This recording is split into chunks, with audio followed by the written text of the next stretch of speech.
Can you take your seats, please? Can you take your seats, please? We're already 6 minutes over.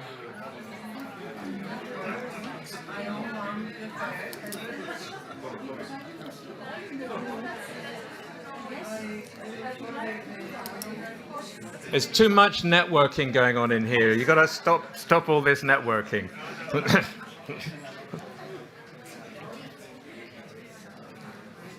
Okay, let's start. We're already about 6 minutes over. Welcome to this last session before lunch, where we're focusing on the national policies. As Ursula explained, this morning we're looking at what we can learn from the national policies, the strongest national policies that there are around Europe, what is working and what is not working, and what lessons we can draw for other places. And then in the afternoon, we're going to look at the local level. My name is Paul Soto. I'm a senior policy advisor at the Rural Pact Support Office, if I can get the whole thing right. I'm very pleased to be here and to see so many familiar faces and so many unfamiliar faces. So that's great. So we have really this in this session a star-studded array of speakers. We have three of the, I think, most comprehensive and integrated policies that have been implemented in Europe. So a lot to learn from.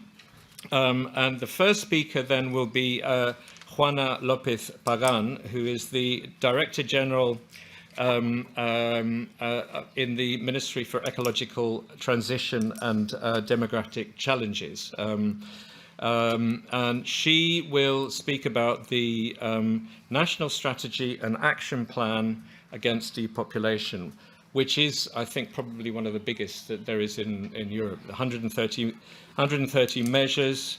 From the PowerPoint, I saw something like 13 billion euros there. So using Next Generation, using a whole range of different funds. So this is a very powerful program that she will talk about.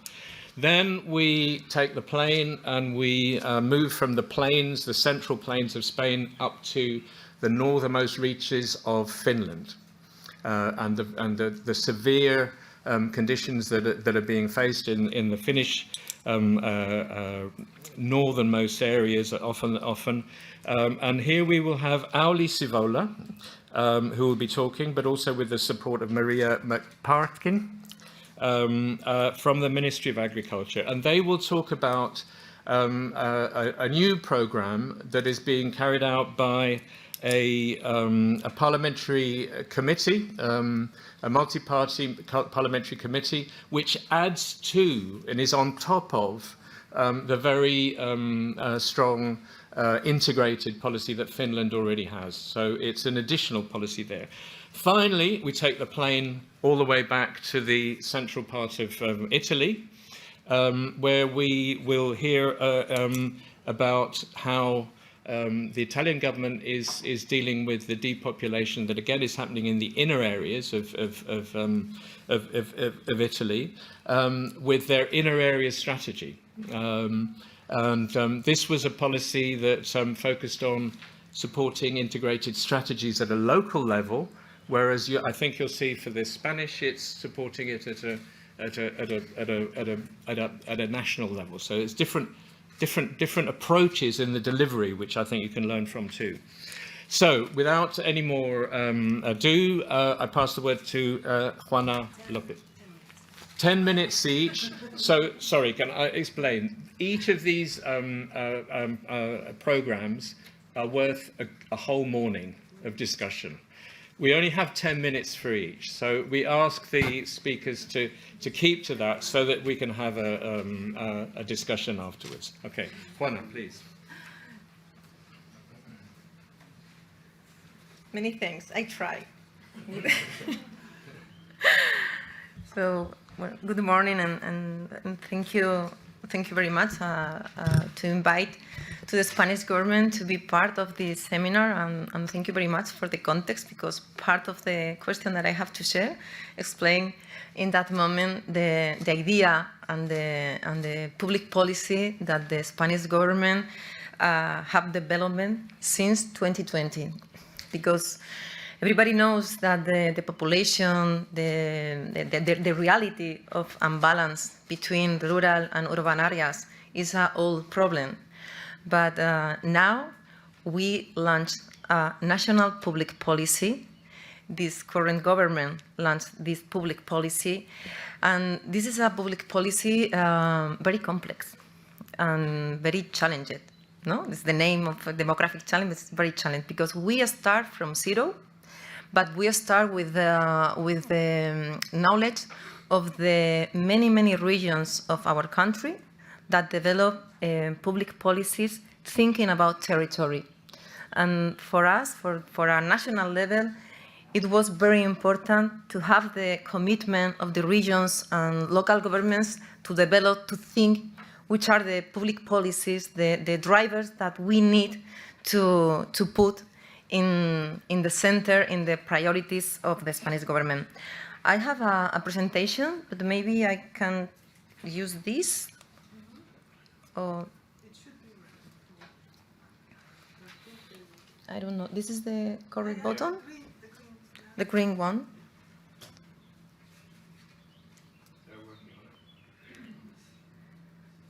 The presentation is only to have some ideas and views. So if it doesn't work, I can speak without presentation, and then you can share with the participant. It should be up there, but I would suggest going ahead. Okay, perfect. And, we will put it up. So it will be available to everybody, so we don't lose time. When I received the invitation and I see the question of the round table, I think, okay, I think we are in a good way. I think we have a good work, because we are thinking and we are work about a strategic planification with a coordination with all the other levels of government in Spain, and with the idea of design a public policy. A public policy to fight against the population, to solve the demographic challenge, but to improve the social and territorial cohesion in our country.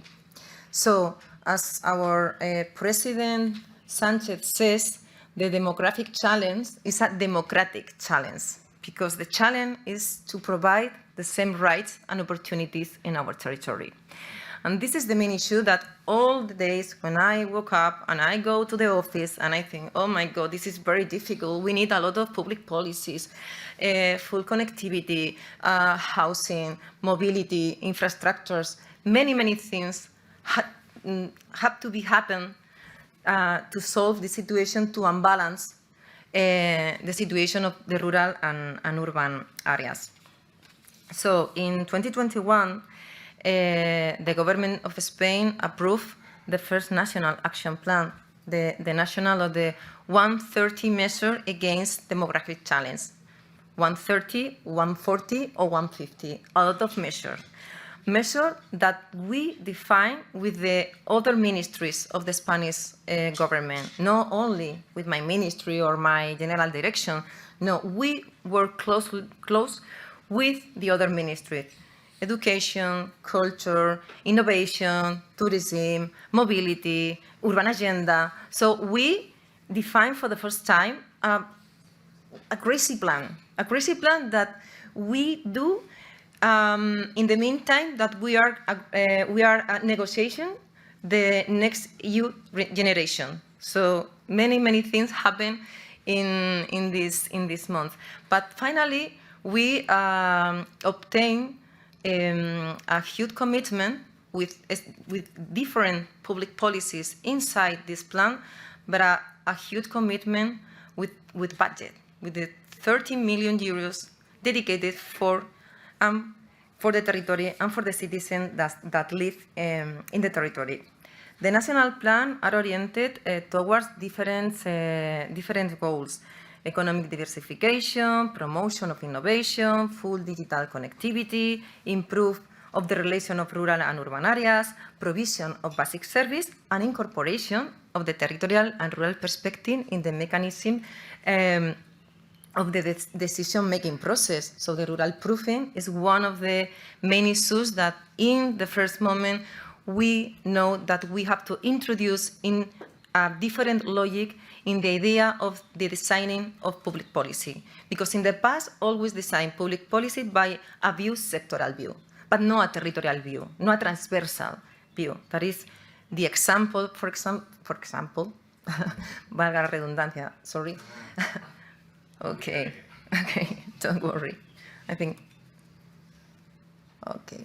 So, one of the, this is only a slide that you can see the impact of the plan, the national plan 130 measure against demographic challenge. But I share with you that, for example, in the defining of the rural proofing, in the idea to incorporate the territorial view in the designing of public policy, we have the opportunity to learn of regions. One of them, the principal, and I think it's very important to say in this room, is the region of Castilla-La Mancha. No, I remember when I arrived to the ministry, I think one of the first person that I had a meeting was Jesus Alique, that is here.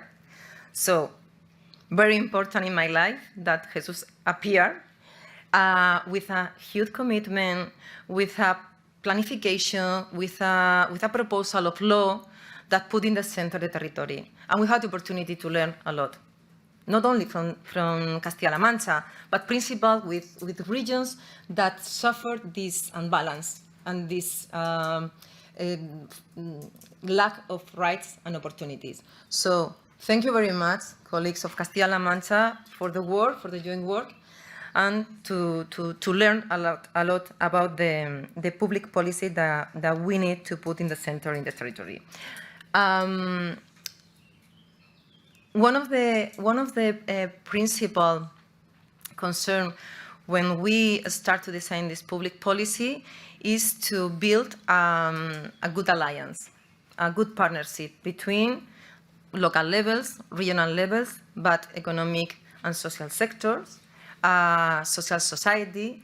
And Spain is one of the countries with more decentralization in competence, in power.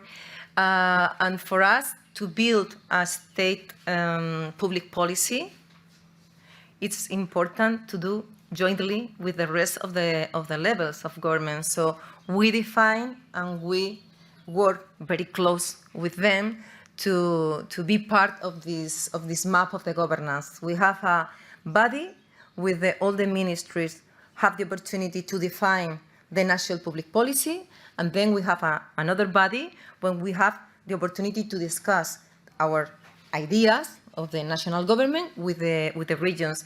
I don't know, but maybe in these 2 years and a half, very hard 2 years, maybe we spent around 20 meetings. 20 meetings are many meetings, multilateral meetings. And then I have a bilateral meeting with each of them during all the months.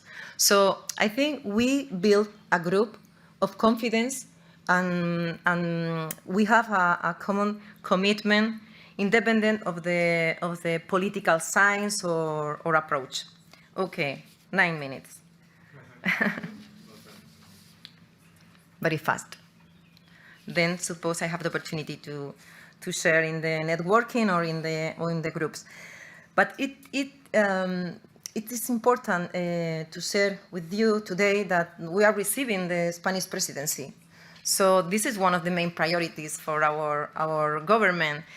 And this work, in that moment, it will be very important to put in the center these kind of priorities about the social and territorial cohesion.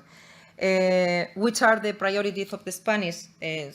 One of them I said during this minute. This is we need to introduce the territorial vision in the design of in the design of public policies. This is the main issue.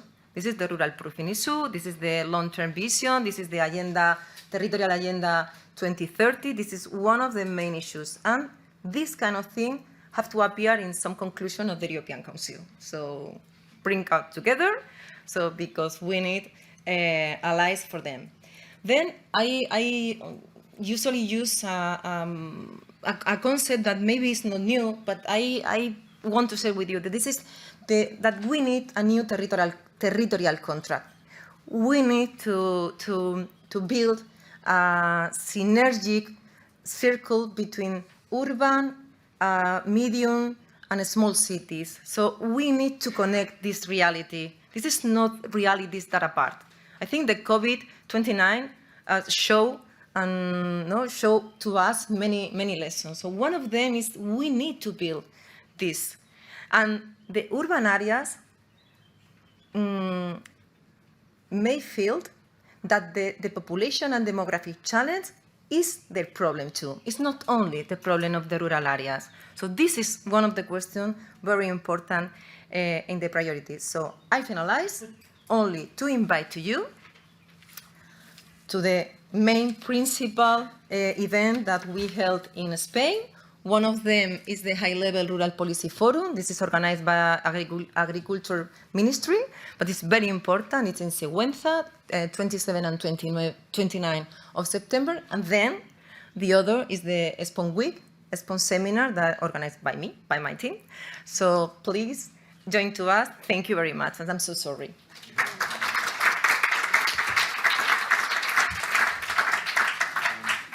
Thank you very much, Juana. That was very impressive, and sorry about the way the PowerPoint didn't work. You really, I think, showed how you've managed to get this snowball effect of negotiating this very complex policy through different levels, and how you're progressing on that.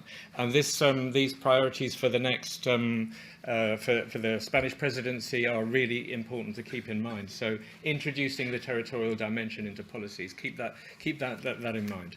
Okay, let's move over. Let's go north now, and we move over to Auli.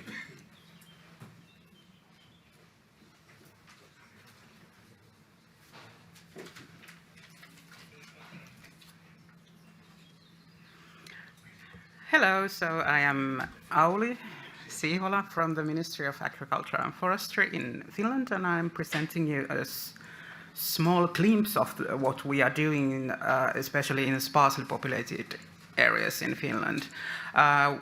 We have built this presentation co-working with my colleague Maria McPartlin, and I'll start by presenting to you what we are actually meaning in Finland with sparsely populated areas. They cover over two-thirds of Finland's surface area. I have a map. We all do love maps. It's in the next slide. But only 5% of the Finnish population live permanently there.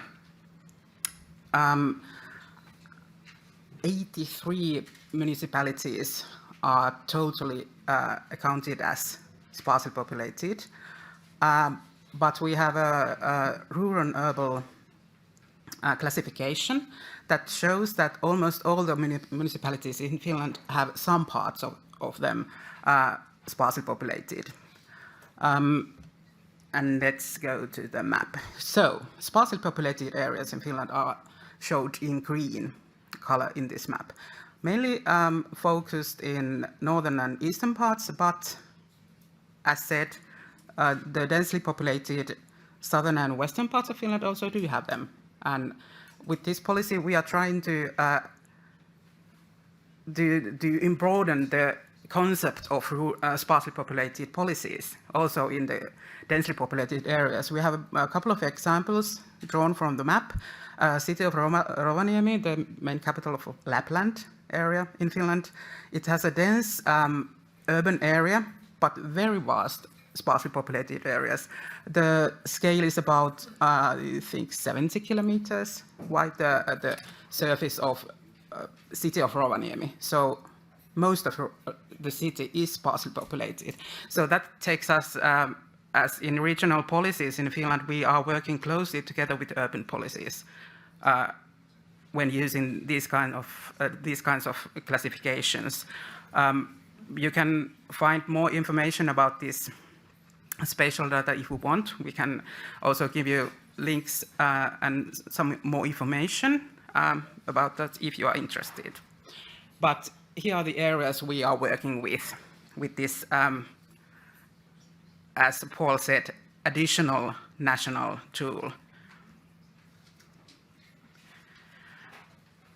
The problems are, of course, same as most of the European countries, but the major challenges in a vast country is that we have long distances, and the population decline and the aging of population has been continuing for many decades now. It started in the 60s.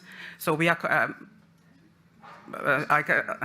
I confess we are quite used to it, that the aging is an going on process, and that we have to do something about that, but it has been going on. So we have to acknowledge that as well.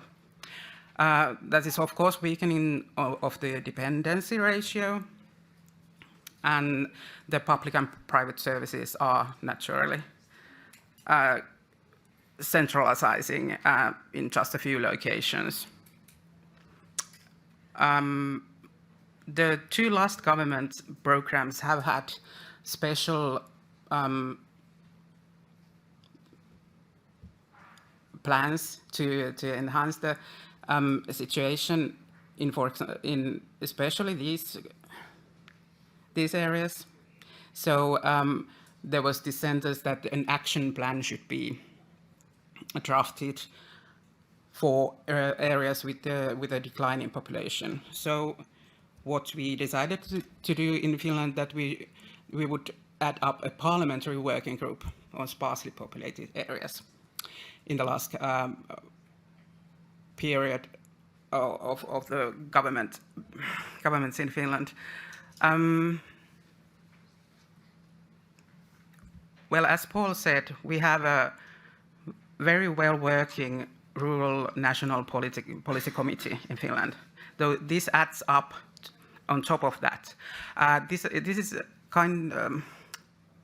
one could say that this is an answer to the political demand to the members of parliament to get to also talk about these things, because we have a 7-year CAP program period, but only 4-year parliamentary period in Finland. So there was a demand to add up also the political parties and for them also a platform to discuss about these things that was needed. So in a way it was a new stakeholder group for us as well. When I go on, this was the task of the parliamentary working group, to monitor and to strengthen. We had a small funding from the national budgetary funding, but well, we couldn't build anything infrastructural or any economic steps with that, but we tried to mainly better the quality of life with our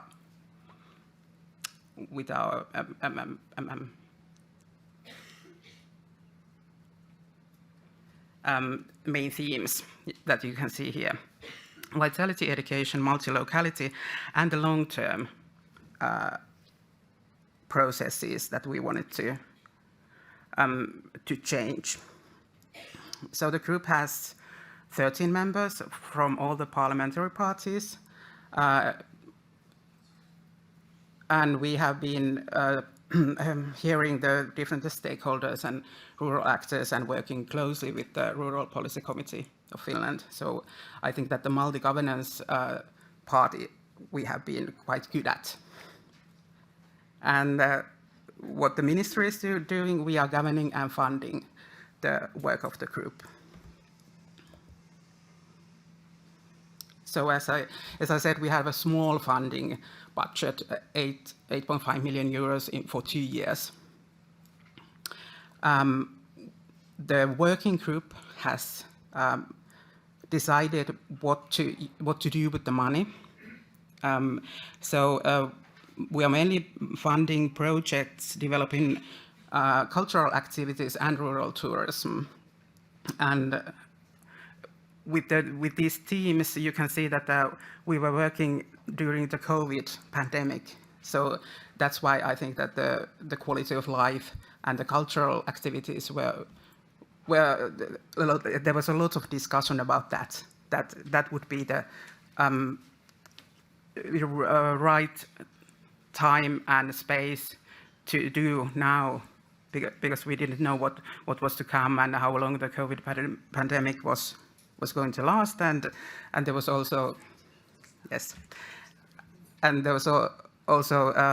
the political aspire and need to do something nice and positive in the rural areas. So with the multi-governance aspect, we have tried to cover all the needs, but at the same time, when we are building a new national political tool, we do know that the new measures to build up them cross-sectoral and cross-administrative, it takes time. So we are always a bit late. We have a secretariat and engaging nowadays 8 different ministries in Finland. So we have also been negotiating quite a lot. What we are learning, we are just starting to assess the learnings. The currently active working group has its last day tomorrow, and with the new government program only 2 weeks old, we actually don't know yet if we are continuing the work.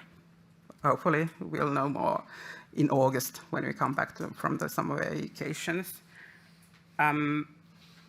The communication and the positive communication of the Finnish vast rural areas is an ongoing task, and we are focusing on that, of course, when we have until the end of this year.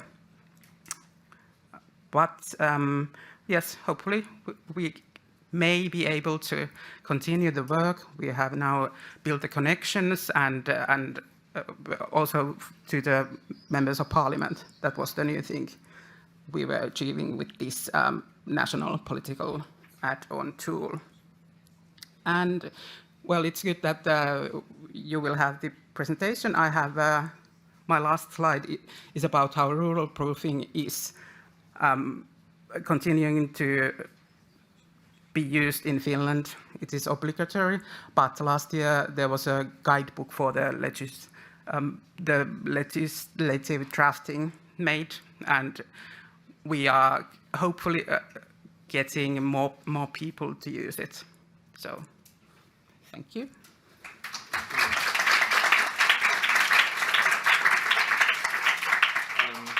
Thank you very much, Auli. I think that clearly demonstrates that even when you've got a very developed, integrated policy at different levels, you need this to keep the snowball going and growing. You need this communication activity, and you need this cross-party activity. There's a lot of elections going on in Europe at the moment, and it's really going to be important that this doesn't stop. Keep that in mind. And the other thing I'd like to point out from your presentation is your interest in sharing and being part of. So Finland has a wealth of resources, and so should be really part of one of these communities or whatever that comes out of it. So we now go south to the inner area strategy of Italy. Franco. Thank you for this invitation. This is not the first time I present the inner area strategy in Italy, please. But we have new elements after an evaluation we have conducted recently on the results and the effect of this strategy.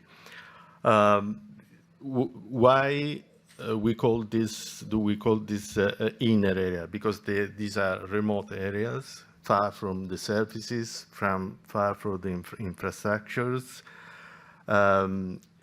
This strategy was initiated in 2014 and was implemented in the last programming period. 72 areas have been financed with around 1,000 municipalities and with a mechanism of multi-level governance and multi-fund approach that we are going to see.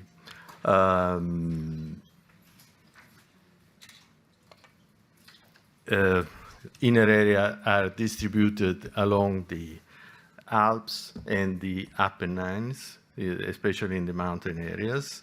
72 areas are distributed across the Italian territory. And the multi-fund approach that was used is very similar to the Spanish one, but when I've seen the Spanish mechanism, I think we are in a good company in terms of complexity of the mechanism. Because we use the national funds, and national funds are used to finance projects in the field of services of general interest. This is the left-hand side of the picture. On the right-hand side, there is the other type of funds that are the European funds that are used to finance local development projects. These two mechanisms of financing are conveyed in the same area. And this is the concept of place-based policies. Policies that address it to the same area, in the same moment, and with a mechanism that try to use the different subjects. And the main responsible for the management of these funds is at the local level, is a partnership of municipalities that is responsible of designing the strategy at the local level and implement the strategy at the local level, with the help of the regional administration, because the regional administration has a strong role in financing the European funds, the European projects. The mechanism is multi-level governance because involved a central national coordination by the presidents of the council with the most important ministry interested health, infrastructures, education, and agricultural policies. At the regional level, all interventions are coordinated by the presidents of the regional government obviously for all the areas that are in the regional context. And at the local level, as I said, the responsibility is of the group of municipalities that are obliged to cooperate and to create a sort of association, formal association. This is a way to overcome the fragmentation of local power. And there is also a national team of support to which I belong to, that gives support, technical support to the three levels, but especially at the regional and at the local level. The funds used are for 1/3 national, and for 1/3, for 2/3 are European, and for 1/3 are national. Also, local funds are mobilized, obviously. The evaluation study that we are going to, to conduct is the first evaluation study of the concrete experience after 7 years of implementation. The main question, what are the main difficulties in implementing the strategies, and what kind of impacts we can envisage in these strategies. So we have chosen 10 study areas as a sample of this analysis. The main I try to fly over these slides. I'm sorry for this, but it's the time. The main factor of success are the policy mix, the social capital at the local level, and the existence of previous experience of implementing local policies. In fact, the fundamental question is not how is managed the big level, the high level, but how is managed the local level. This is the fundamental question. Who is able to connect actions and connect actors at the local level, because this is the key of the success of these projects. And from this analysis, we discover that the subject can be different, very different. Sometimes can be the managing authorities at the regional level. Very often, the local action groups have a strong role in promoting this connection of action at the local level. Possible impacts are economic, are social, and also environmental. I've not the time to explain what type of concrete impacts we found in the 10 local areas, but there is a fundamental question on which we should focus on. As the strategy stopped the depopulation in the 72 areas, this question is fundamental, but because this was one of the main objectives of this strategy. Well, the answer can be yes or no, because there is no black and white answer to this question, because depopulation is a complex process that involves several factors. It's hard to see some aggregate effects on the population in the most recent decades. In this area, we continue to see depopulation processes, and also strong depopulation process. And we have not to forget that in the last 3 years, we had the COVID, and the COVID was a strong factor that slowed down the impact of whatever policy, whatever strategy at the local level. But at the same time, in my view, there are good projects that in key resources that can generate spread effects on the territory. And we have seen this. Are these able to stop depopulation? No, but these projects are able to trigger a local development process. So in my view, among the enable factor, and this is the last slide, and I conclude, among the enable factors, there is this importance of connecting action and actors at the local level. And in this role, I think is crucial the role of local agency, the existing local agencies. is crucial, the possibility to cover the transaction cost of connecting actors. Transaction, information, animation need money. It's impossible that the local actors can connect actors and action without the support, the policy support. And I think that this could be from leader, but could be also come from other sources of funds. And I think on this point, we should reflect for the future. And I think this is enough.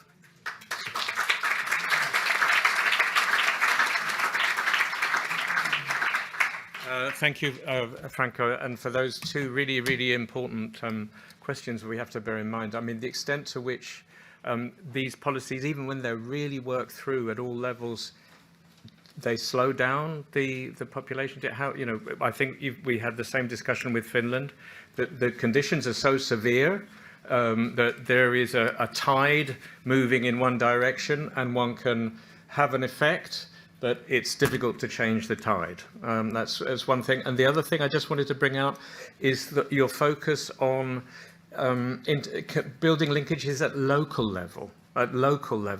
You know, I think with the Spanish, you were focusing a lot on national, and then some really good examples of regional. But in Italy, what you're doing is funding local strategies. I don't think that but you will correct me if it's in the discussion. Okay. But anyway, it's worth thinking about it. Focus, delivering projects, delivering strategies. What is the balance? What works better? Okay, we don't have any time for questions to the panel, but what I would say is that can the speakers, who are a huge resource, circulate along these small groups that Ursula is going to explain. And also, there are many people among you, as I said, as Juana said, Castilla-La Mancha is there. There's 3 of you there, and that's a very good example of regional integrated policies. I know there are other people. There's Ireland. There may be some French. There are many examples, so please use these examples to learn from them, and let's start building the snowball at EU level for this community on depopulation. Ursula, over to you. Explanation. Thanks a lot, and really apologies for not allowing you to have a direct exchange here with the whole room. But what we want to do is basically a very simple thing. Put you in small groups where you can discuss this further. But because it's such a relatively small room, and there are so many of you, we have to introduce a complicated process to putting you into those small groups. It is going to take a little bit of explanation. But first, let me tell you what the task is. So we will have about 25 minutes in the small groups, and then we come back here to plenary. And we will try to do some kind of feedback, but very, very, very limited. And the idea is you have heard about this ENRD report and the self-assessment tool, and some of you have looked at the report. You are now going to apply some of the questions from the self-assessment tool to either your own policy, so the policy of somebody in your small group, or one of the policies that you heard from Juana, Franco, or Auli. So that's why we need the speakers to be a little bit circulating. Don't count on the speaker to come and sit with your group all the time. So you can just prepare the questions, grab the speaker and ask them, and let them go to another group. But use that opportunity. But exactly as Paul said, if you're as a researcher, you're familiar with a policy that you have studied, or you are involved in designing a policy, or you are on the receiving end of a policy in your country, use that policy to analyze, to ask these questions. How is it integrated? To what extent are the different actors involved, and so on? You have a sheet of instructions for each group and a sheet of questions, so you don't have to base on your memory, but you will have instructions. You write down either your responses we think this could be like a mini peer review. Your other colleagues are asking that one person in your group that has a policy to share, or maybe one of the speakers. How is it working in practice? How is it meeting those requirements that have been identified in the self-assessment tool? Write them down on the post-its and come back in 25 minutes, just reminding you that you go to the place where you have your colored dots.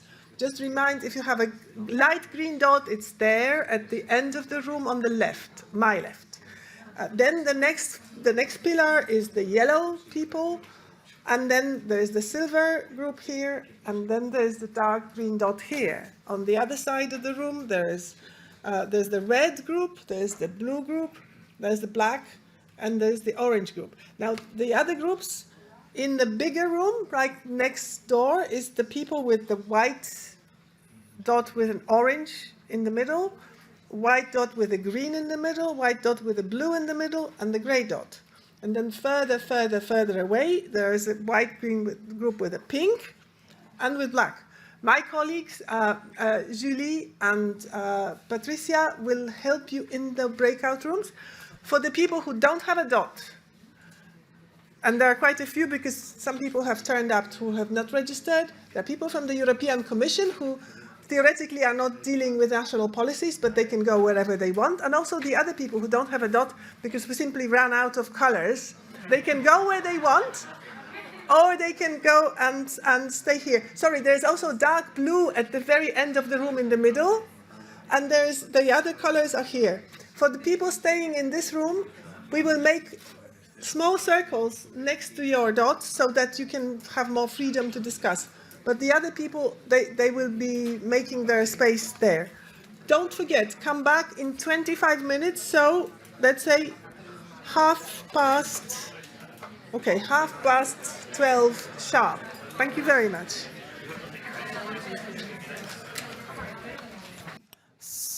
Hello? Yes, okay. So we're trying to get back a few of your ideas now, but not more than a couple. And then everything else, what you have developed, will go on that big brown sheet. And then our two experts who will do the reflections at the end of the meeting, they will look at them. So nothing you have developed is lost, no matter what. But at this moment, we will not be able to collect all that you have worked up. But we want some volunteers to say, what would you like to share from your discussion? Who is the first brave person to volunteer?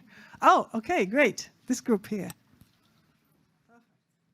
And give me your posters as you talk, baby, and I will put them up there. Just, yes, and speak.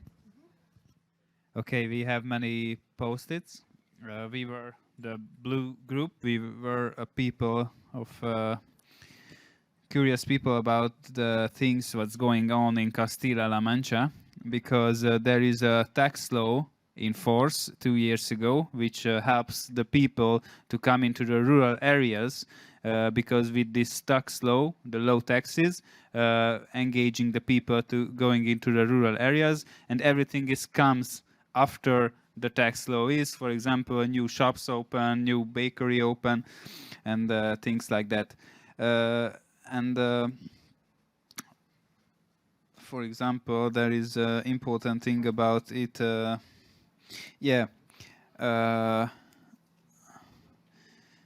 Okay. For example, if a people have 4 child, or in an area, a school or a kindergarten can open. So it's revitalize the city because of the tax law. People come into the rural areas, they have child, but there is no school or no kindergarten in force, but at least with 4 people it can be opened. Could we have the second microphone, please? Yeah. Okay. Yes, I was talking about this, and maybe Differential tax then. yeah. Okay. I think this was it about the tax law. Okay, did you use the questions from the tool? What did you find any answers from these questions? Yes, about the monitoring, which public bodies are involved. So it's governmental the tax law is made by the government, so it was easy to implement, and every public bodies was involved, for example, the transportation authority and every other. And the monitoring of the outcomes, which is the achievements and the results are yearly monitored, and for example, feedbacks about the possible results, how many people are went into the area is also Okay, great. included. Great. Thank you very much. I think very interesting example of policy, which was not presented here, and interesting conclusions from the questions like about monitoring and involving different actors. Great. We hope that you put up your post-its there. Another group? Okay, and then we have here, yes? I give you the microphone, and I take the other one. Like that? Yes. Well, as a matter of fact, we had the same region. We looked at the same region. So I'll just add a couple of words so we get a fuller picture. So prior to coming with this proposal, the local authorities, they executed a classification analysis that was done by an external consultancy agency, and they came up with this differentiated tax approach for physical persons and for businesses. What's also important for them, for the local development, for the local authority, actually, they're consulting with all stakeholders. You know, they did consult this new tax proposal with all stakeholders. Educational representatives, businesses, and the local communities. Very importantly, the local communities, not only political or governmental institutions. And from what I understand, in the province, they do not have thresholds for starting social services. This is a challenge for many rural areas. Certain, for example, educational institutions or transport services are not offered if there isn't a minimum of 5, 10, whatever citizens that would use the service. This is something that they're not applying because of the sparsely the fact that the region is very sparsely populated. So this was just to add a couple of elements. Great, thank you very much. So, Mort Castilla. Okay, now for the moment, yes. Just yeah. You go ahead, and then maybe Richard, you can go next. We also reviewed the Castilla-La Mancha policy. No. Yes. We are very proud with that such a strong representation of the Castilla-La Mancha. So we went with the first building block, looking at the kind of design of the policy and how it was integrated. And we were quite impressed that they did a pre-zoning kind of analysis of everything. So they had a good idea of what the populations were like, where they were located, and what they needed. As mentioned, they had the 360 stakeholder analysis as well, but we were quite impressed that they decided to have compulsory rural proofing, so a way to feed back to that policy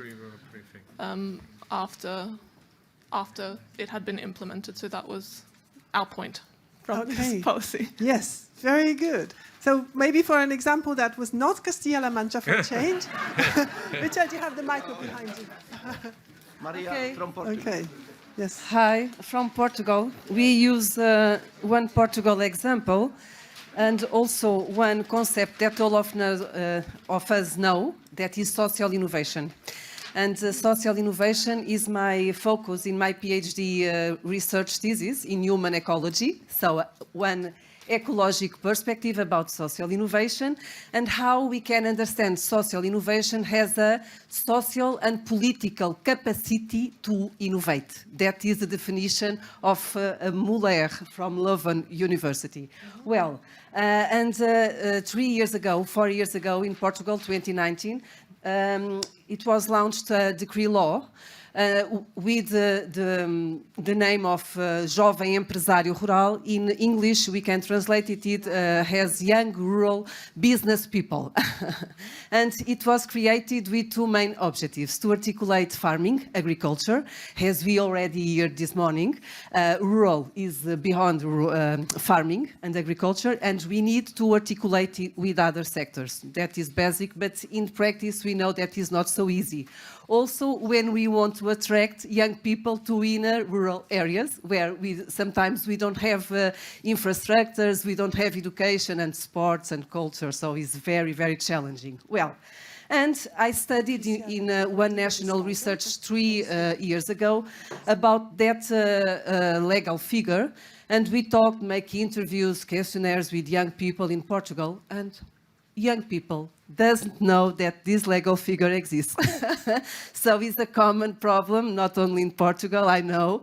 And mine is not mine, is one collective challenge, I think. How can we use social innovation as a kind of a pilot research project, as a PhD thesis, for instance, to try to transform one national legal figure, because it's a national, and our country is so small, but it's a kind of a mosaic, it's so diverse, it's so different. So if we think in inner areas, how we can transform, how we can localize social innovation to try to transform one national policy to a local one. That is the main problem. We were very creative, so we designed a lot of things, but everybody says, okay, we have top-down approaches. Okay, thank you. And I hear a lot of my colleagues in Europe, in Africa, South of America, that we need bottom-up approach. Of course, that we need bottom-up approaches. But I don't believe that is the only solution when we know that we need law, frameworks, regulation, etc. So we do believe in our group that we need to try to understand the kind of how can I say, intermediaries services, a kind of, that is not new, but maybe we can try to, in a knowledge value chain capacity approach, try to understand how information is transformed in knowledge in specific contexts, in local contexts, as everybody shared with us. But here, we believe that the key is here, not top-down, neither bottom-up. Is in the middle, a kind of a balance. Okay. That is not easy, but maybe we can experiment new tools. Thanks a lot. That's great. I mean, a lot of useful ideas for us. We talked about it. Thank you very much for your courage. One more. Okay, here. That's just because we like to fight with our Spanish brothers, and I will bring another example from Portugal. So, yeah, just to make it an Iberia thing. So actually, our policy was a national network of co-working spaces promoted by the national Portuguese government. Basically, the government wanted to create co-working or teleworking spaces in rural areas, and they created in 92 municipalities in Portugal.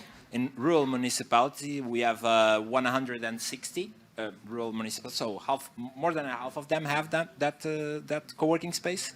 It was a top-down policy, but managed by the municipality. So they gave the funding, and the municipalities managed the co-working spaces. It was funded by the recovery funds from the European Union, and there are some impact already measured of this policy. So there are 78 co-working spaces with 700 places to work, like desks to work, but only 200 are really used. So less than 1/3 are really used. And one explanation for that is that it had some vertical integration, so national government, the local government, and so on.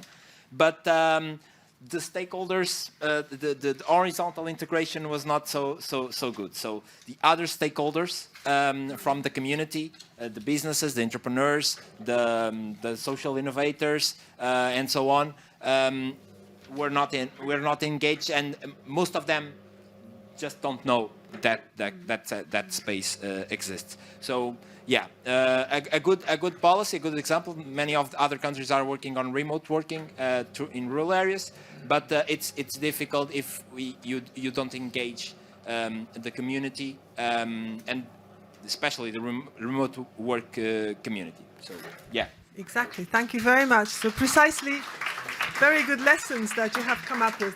I saw one volunteer here, Mira. I don't know if she wants. And that's the last one, unless there are absolutely burning. Okay, so Elizabeth, and then one more from the back, but not more. Okay, very short. Then let's first Elizabeth. Right, I'm from Spain as well. Sorry. But I've lived in England for a few years. We deviated a little bit from a specific policy, and we went on to considering this description that we had about showers of subventions and showers of programs from the top down, and how they really don't change much, because we consider depopulation as a symptom, not as the problem. Because in the rural areas, what we see is that farmers are producing milk, for example, at more than 40 cents a liter, and they pay 36. And there's no shower of money that's going to change that, and it's going to make that farm viable. And with lots of the subventions, we see that. We propose something that is going to have the life of the time that you have to spend the subvention. And then that's it. It's not viable. It wasn't viable from the start. So what we were talking is about a change of paradigm. It's like, for example, from all these people here working for the rural, how many live in the rural? How many of these ministries do remote work? How many of you check your labels and buy local produce? How many schools cook with the local produce? That's going to make an impact for the population. And if we don't change the way, for example, today, this morning, and we're all victims, I had mango juice. I don't think that's produced in Brussels. So in any shape or form, we have to change the way we consume. If we don't change the way we consume, there's no future in the village. It doesn't matter how many millions you give me. I cannot keep a young person in the village if the future is not secure. And if the future is secure, if the farmers who have, the children of farmers who have inherited the farm don't want it, and they don't have to buy the farm, and they don't want it, then who's going to come? I've come from a city to a village of 10 people. I still have to travel more than an hour to the city to work, because I'm a teacher, and the kind of school I work for, there's none in the village. There's no school in the village left. So I would love to change that. I cannot. I have to go to the city. This year I've rented a flat in the city, just not to pollute with my car. Yeah, but I cannot sustain that. Next year I'm going to travel in my car and pollute, because I cannot sustain a flat nowadays in the city. So I'm trying my Elizabeth, best. we have to. Yeah, but we deviated and we changed our paradigm. Please check what you eat. Check where it's produced and what you pay for it. We need bigger wages. Yes, we do, because our farmers cannot live with that. That was our, and we were talking about social economy and ways of making it work. That's what we discussed. Thanks a lot. An important element of policies is impacting people's consumer habits. So that has to be kept in mind in the framework of the policy. And the last very, very quick comment was promised from the back somewhere. And then we just go, because we have still one quick exercise to do before we go to lunch. So we really don't want to keep everybody from hungry. Let's say. There's a microphone in the back. I promise to be very short. So from the green dots, the policy owner was the Finnish Rural Network. But I found that this example matched very, very much the reality also of Castilla y León region. You're going to laugh, but it's not the same region as Castilla-La Mancha. it's another Spanish region also affected by the same, more or less same demographic challenges. So what my group underlined, only two things. Not all rural areas are the same. And for that, the Finnish are very, very good at going very down to identify which are the different types of rural areas and which are the different needs of rural areas, because it's not the same a rural area close to a city that a rural, very remote rural area.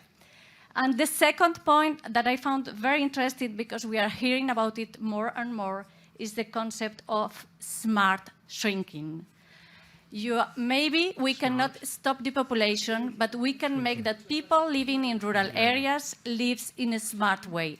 And in that sense, technologies and everything that goes with the digital transformation is very, very important. For instance, in Castilla y León, and I think it's the same in Finland, everything that has to do with on-transport demand, only driving the buses that are needed, the day they are needed, at the time they are needed, for the people are needed is very important.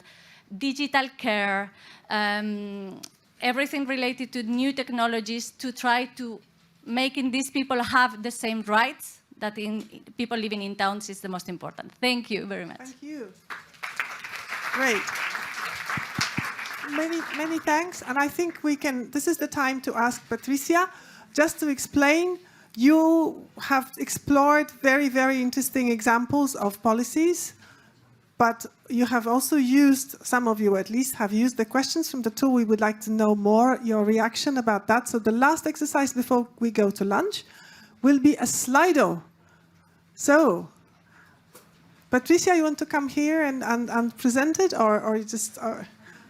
Or you do it from your laptop? Okay, then I will just do that. Please connect to slido.com and use the hashtag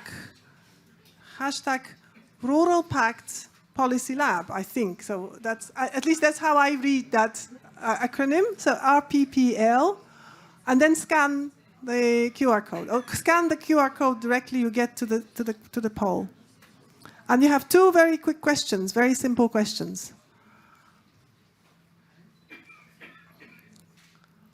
So, what did you think about the self-assessment tool, which you have briefly looked at? And you also looked at it before coming here, hopefully. Would you like to use it, but it needs some adaptations? Or you can use it as it is, or you don't know yet, or you are sure that you will not really use it at all? Of course, it depends what you do. For some of you, it's not really relevant, but it would be interesting for us to know for how many of you the tool is useful and in what form.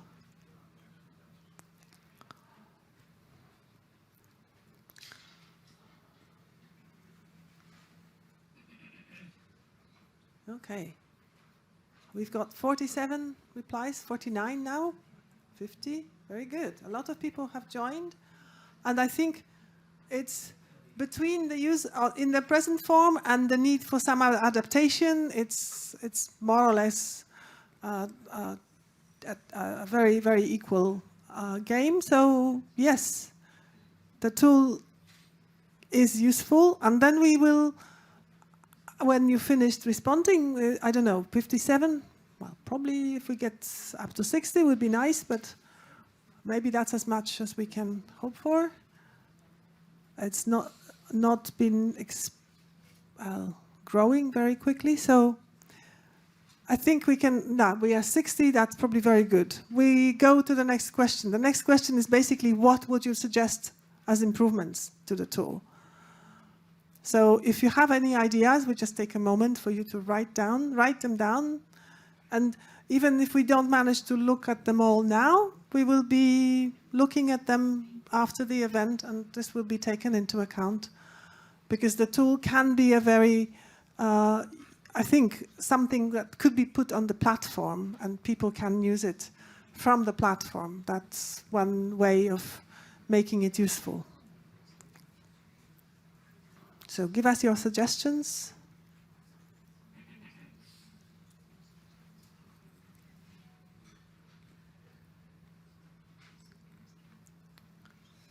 Okay. Less simpler and less questions. Think about local users. Impact monitoring. Okay.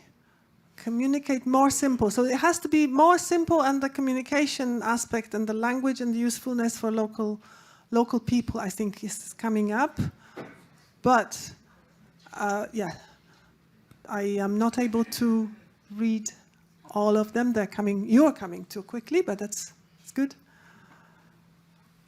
And 1 to 10 measurement in a few questions could be, yes, simplify for stakeholders. Qualitative and qualitative explicatory indicators, I think. Co-designed with local target people. Okay, it will be very interesting to actually try to co-design the actual questions with the local people. Okay. Available in all languages, well, that is a little bit of a tall, but I don't think, if we come up with a few simple questions, maybe we can translate them, and of course the responses will be in the national language. Yeah. Current socio-economic situation and policy impact from the bottom up. The tool is one way of doing that. Okay, I think we're keeping you a bit long from the lunch, but ask local community if it makes sense to them. Yes, exactly. Making it digital tool and using AI to have it more targeted, that we have to see. But generally, I understand you say tool is good, has to be simplified, definitely, has to take into account more like the local perspective, and it could be digitalized or used on the platform and so on. These are the key points, yes? All right. Now, very important announcement. After lunch, we will go to working groups directly. So remember, you have your number of the working group on your badge. This is working group 2, so to make things more complicated. Working group 1 is the big room, the breakout room, and the small room is working group 3. Before you go out for lunch, make sure, because there will be rearranging these rooms into circles. So take all your stuff from next to the chairs. Don't move it by the wall or somewhere, or take it with you, because then they will need to move the chairs around.